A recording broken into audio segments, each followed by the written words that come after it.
Magandang araw. I'm Ana Jane Mojica, an incoming fourth year AB Psychology student, and in this video, I'll be sharing some insights and lessons that I've learned from our summer class on the life and works of Rizal. I was particularly drawn to his childhood and early education since many of those meaningful years were spent in my home province of Laguna, especially in Calamba and Binyan. It's truly an honor to live in the same place where our national hero once walked, learned, and grew. Ang kabataan ni Jose Rizal sa Calamba. It was the happiest period of his life, his most peaceful and most innocent days. Calamba, a town nestled between the green plains and shimmering waters of Laguna de Bay, was more than just a hometown. Ito ang buyan ng isang henyo, the cradle of a genius. He was only 3 years old when he first discovered the simple joy of watching birds like Kulyawan, Maya, and Maria Capra from the small garden cottage of his home. Kasama ang kanyang aya, isang matandang dalagang nag-alaga at nag-aruga sa kanya, nakikinig siya sa mga kwento tungkol sa aswang, nuno sa punso, at mga punong namumunga ng diamante. Sa pamamagitan ng mga kwentong ito, unti-unting nahubog sa puso ni Rizal ang pagmamahal sa kwentong bayan at sa mayamang imahinasyon.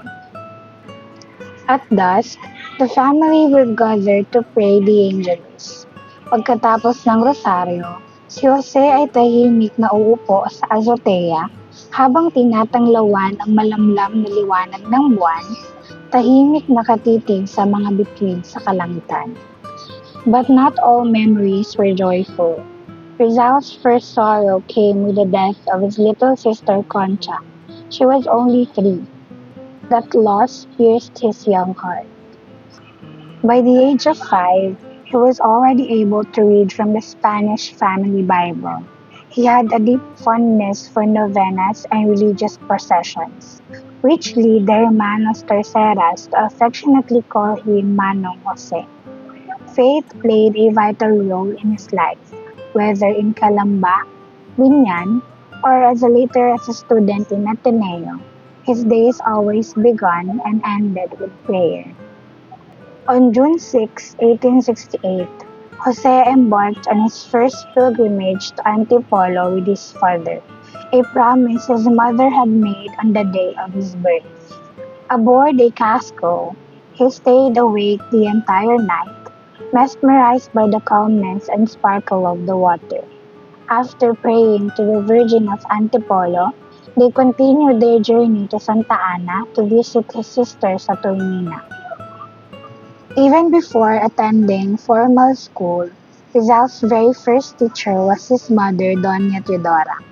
She taught him the alphabet, basic arithmetic, and prayers in Tagalog, Spanish, and Latin.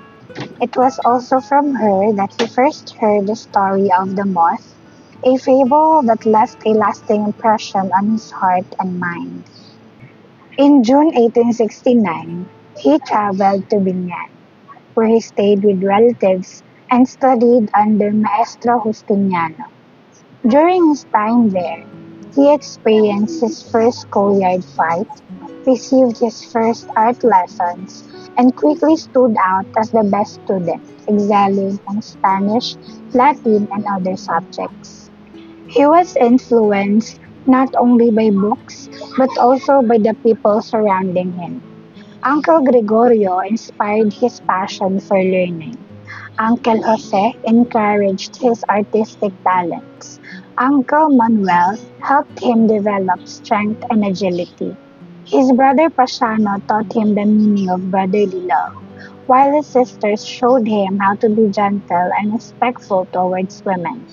Even Father Leoncio Lopez, the wise town priest, broadened his understanding of life's deeper truth. Jose was not an ordinary child. Habang ang ibang mga bata ay nagsisimulang matutunan ang kanilang mga ABCs, siya ay nagsusulat na ng mga tula.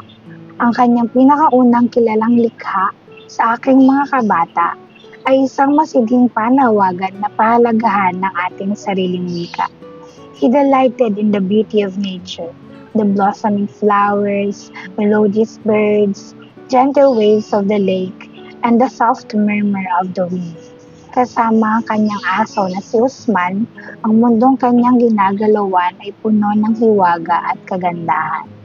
From the peaceful moments spent in Columbus Gardens to the challenges brought by the colonial oppression, Rizal's childhood was filled with curiosity, learning, love, and sorrow. Dito nagsimula ang paghubog ng isang bayaning nagdala ng pag-asa at pangarap ng mga taong naghahangad ng kalayaan. His early years taught him to see beauty in simple things, to hold faith close to his heart, and to face injustice with courage. Calamba was more than just a birthplace. It was the fertile soil where the greatness of Jose Rizal, the brave, intelligent, and compassionate hero we honor today, was nurtured and grew.